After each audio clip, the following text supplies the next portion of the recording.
All right, everybody, with us this week, we're joined by Manya Rubinstein, the CEO of ISCO, Industrious Spirits Company, in Sims Avenue, Providence. We call this the Valley, the West End, a bunch of different names, but we are live at the distillery, and we're so excited to have you. So first and foremost, how's everything?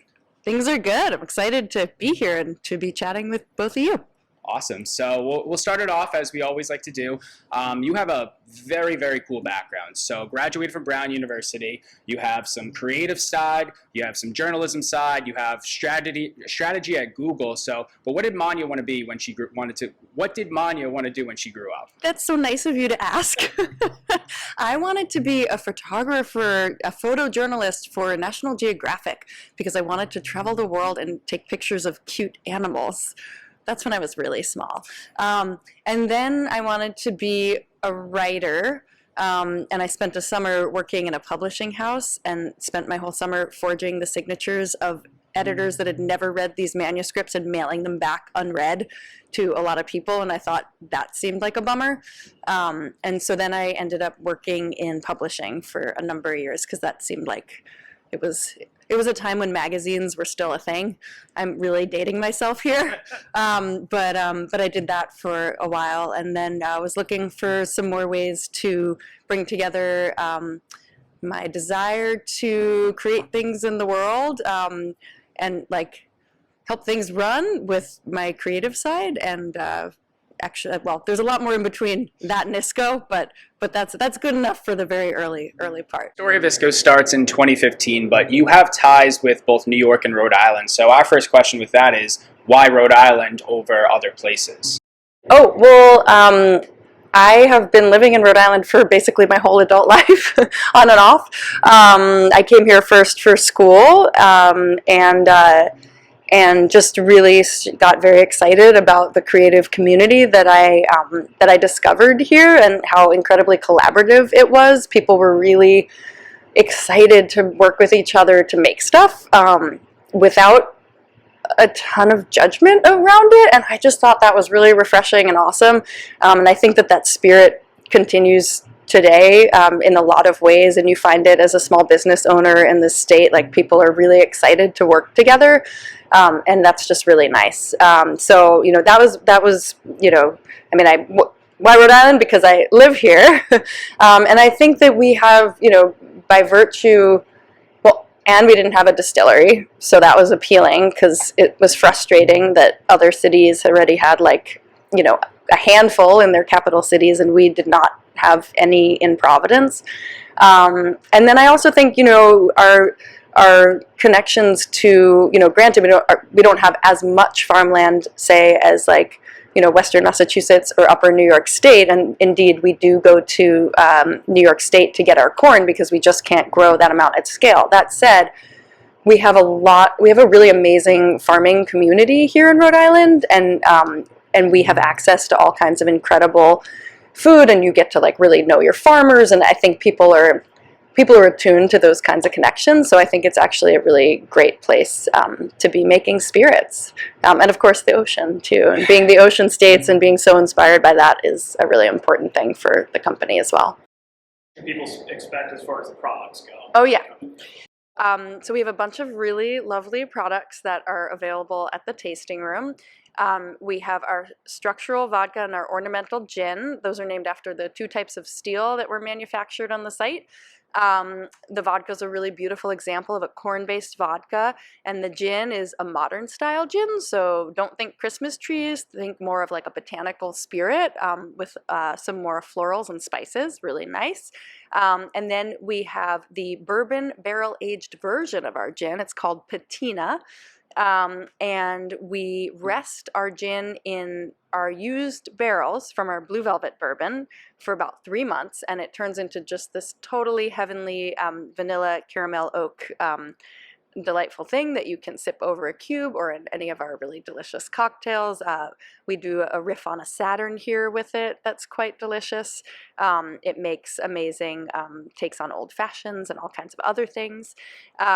Then we have our Blue Velvet Bourbon, which is at the moment only available from the distillery because it is super small batch, although we have more on the way. Major hit. So that one is made from 2 different types of blue corn. One single origin, non-GMO family farmers in Mexico. And the other one is from a much larger company actually in the Midwest who's taken their whole operation organic over the last 10 years. So we're always trying to like engage with farming communities at different levels and in different ways. And so it's kind of a nice, I think that this product does that really beautifully. It also tastes great. It's got some really nice chocolate notes to it, as well as notes of blue corn tortilla you actually can get, and like a little bit of cinnamon. It's quite lovely. And then, of course, we have our Ostrita oyster vodka, which we're well known for. We're the only people that make a vodka distilled with oysters. It is a totally unique product. And it's, you know, it's best described, the flavor is like kind of like a walking dirty martini. So it's got a little bit of salinity, a little bit of brine, a lot of minerality to it, really a lot of like umami kind of character. And it's way more versatile than you would expect. So, you know, not only does it make amazing martinis, dirty martinis, Bloody Marys, oyster shooters. We don't do those here, but you can do that at home. And they're easy. But it also it goes really well with tropical fruit juices because of that kick of salinity that it will lend to those cocktails. And we're even doing one here now that is like a grown-up take on a lemon drop. It's called Pearl Drop, and it's basically a lemon drop with some like beautiful herbs in it, but it's served like a martini, and it uses Ostrita. It's got a powdered sugar rim. So I'm not generally a sweet drink person at all, but it's quite good. And it's probably the only way I would have a lemon drop at the moment, like lemon drop for grown-ups.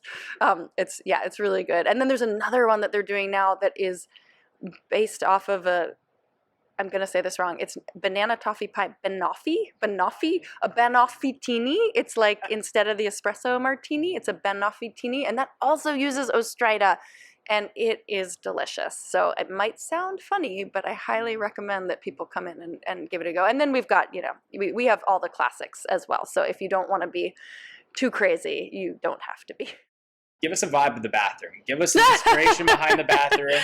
Okay, It's definitely an experience for those who haven't been. It's pretty cool. So where did that all come from?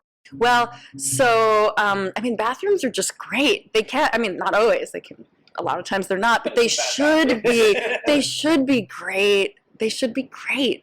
It's such a like small, manageable space, and I just, you know, I'd been to some restaurants where the bathrooms were unexpected, and I just thought it was delightful. And like, if there's something we're trying to do here, in general with all our products, like definitely bring people some delight. You know, we often say we take what we're doing really seriously, but not self-seriously. Like it's spirits, you know, it's like the thing I was talking about before, the like it's, you know, it should be joyful, right? So the bathroom's kind of part of that. We also thought it would be, I should say this one, I'm just going to pin on myself. I thought it would be hilarious if we, the idea was a different artist would redo the installation every 6 months, and then we would have openings for the bathroom, because I thought it'd be super funny for people to be like in line waiting to see the show. But we never did it because we got really busy. Like that was an idea I had before the distillery was open, and so you know, we did the first installation, and then it just kind of stuck, and we've just left it there. Probably someday we'll redo it, and it'll be a different concept. But for now, it seems like people are being entertained, which is the point, and so we'll just leave it for the moment.